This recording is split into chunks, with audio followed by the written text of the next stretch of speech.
السلام علیکم ورحمۃ اللہ۔ رزق و روزی میں برکت کے لیے ایک بہترین مجرب اور نبوی نسخہ آج میں آپ کو بتانے جا رہا ہوں۔ اس وظیفے پر آپ عمل کیجئے، یقین مانیے دعائیں دو گے۔ اتنا بہترین مجرب وظیفہ ہے، جس نے بھی اس پر عمل کیا اللہ تبارک و تعالیٰ نے اس کو مالدار بنایا، رزق و روزی میں اتنی برکت عطا کی ہے کہ آپ حیران رہ جائیں گے۔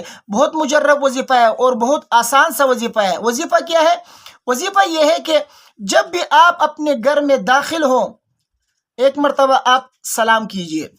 سب سے پہلے آپ سلام کریں جب بھی آپ اپنے گھر میں داخل ہو، خواہ گھر میں کوئی ہو یا نہ ہو، آپ سلام کریں۔ قرآن میں اللہ تبارک و تعالیٰ نے فرمایا فَإِذَا دَخَلْتُمْ بُيُوتًا فَسَلِّمُوا عَلَىٰ أَنفُسِكُمْ تَحِيَّةً مِّنْ عِندِ اللَّهِ مُبَارَكَةً طَيِّبَةً كَذَلِكَ يُبَيِّنُ اللَّهُ لَكُمُ الْآيَاتِ لَعَلَّكُمْ تَعْقِلُونَ۔ اللہ تبارک و تعالیٰ فرماتے ہیں جب بھی آپ اپنے گھر میں داخل ہو تو سلام کیا کریں۔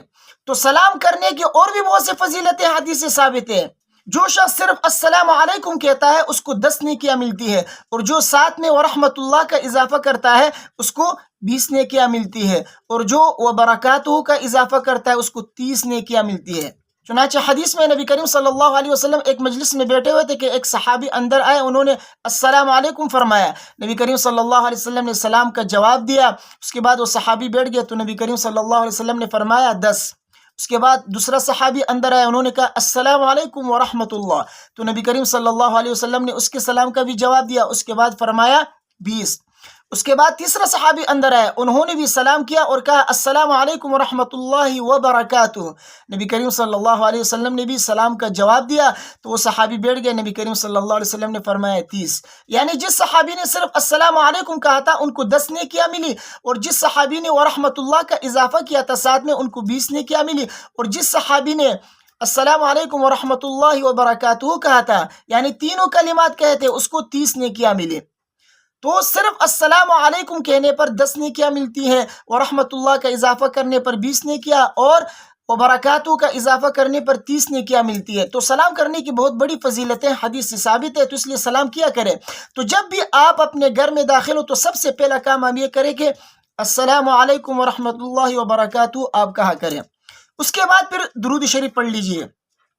درود شریف پڑھنے کی بھی بہت بڑی فضیلت حدیث سے ثابت ہے۔ حدیث میں نبی کریم صلی اللہ علیہ وسلم نے فرمایا من صلی علی واحدۃ صلی اللہ علیہ عشرا، او کما قال صلی اللہ علیہ وسلم، جو شخص ایک مرتبہ مجھ پر درود پڑھتا ہے اللہ تبارک و تعالیٰ کی 10 رحمتیں اس کے اوپر نازل ہوتی ہیں۔ تو درود شریف پڑھنے کی بھی بہت ساری فضیلتیں ہیں۔ نبی کریم صلی اللہ علیہ وسلم کی شفاعت نصیب ہوتی ہے، نبی کریم صلی اللہ علیہ وسلم کا قرب حاصل ہوتا ہے قیامت کے دن، اور اس کے علاوہ اور بھی بہت ساری بیماریاں، بہت ساری پریشانیاں اس کے پڑھنے سے دور ہوتی ہے۔ تو دوسرا کام آپ یہ کریں کہ جب گھر میں داخل ہو تو درود شریف پڑھ لیا کریں۔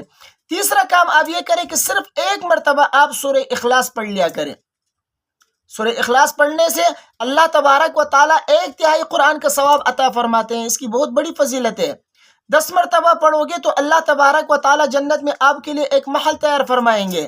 تو جب آپ اپنے گھر میں داخل ہو تو سب سے پہلا کام یہ کریں کہ آپ کہیں السلام علیکم ورحمۃ اللہ وبرکاتہ۔ اس کے بعد ایک مرتبہ درود شریف پڑھ لیجئے، خواہ یہ کہ صلی اللہ علیہ وسلم پڑھ لیجئے یا درود ابراہیمی پڑھ لیجئے تو یہ زیادہ بہتر ہے، یا یہ بھی کہہ سکتے ہیں الصلاۃ والسلام علی رسول اللہ، لیکن سب سے بہتر یہی ہے کہ آپ درود ابراہیمی پڑھ لیجئے گا۔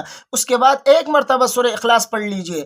یقین مانیے اللہ تبارک و تعالیٰ آپ کے رزق و روزی میں اتنی برکت عطا فرمائیں گے، مال و دولت کی فراوانی ہوگی آپ کے پاس، کبھی آپ فقر و فاقہ کا شکار نہیں ہوں گے، رزق کی تنگی کبھی آپ کے اوپر نہیں آئے گی۔ روزانہ جب بھی آپ اپنے گھر داخل ہو، جب بھی جتنی مرتبہ آپ اپنے گھر میں داخل ہو یا آپ کاروبار کرتے ہیں، جب بھی آپ اپنی دکان میں داخل ہو تو سب سے پہلے سلام کریں۔ اس کے بعد آپ ایک مرتبہ درود شریف پڑھ لیجئے، ایک مرتبہ سورہ اخلاص پڑھ لیجئے۔ اللہ تبارک و تعالیٰ اتنی برکت عطا فرمائیں گے، آپ کے کاروبار میں بھی برکت ہوگی، دکان میں خرید و فروخت خوب ہوگی انشاءاللہ۔ تو اس وظیفے پر آپ عمل کیجئے، نبوی نسخہ ہے، انشاءاللہ دعائیں دو گے اللہ تبارک و تعالیٰ کبھی آپ کے اوپر فقر و فاقہ نہیں لائے گا۔ مجھے امید ہے میری باتیں آپ کے سمجھ میں آ گئی ہوں گی۔ ویڈیو کو اپنے دوستوں کے ساتھ لازمی شیئر کیجئے، مجھے اپنے دعاؤں میں یاد رکھیے۔ السلام علیکم ورحمۃ اللہ۔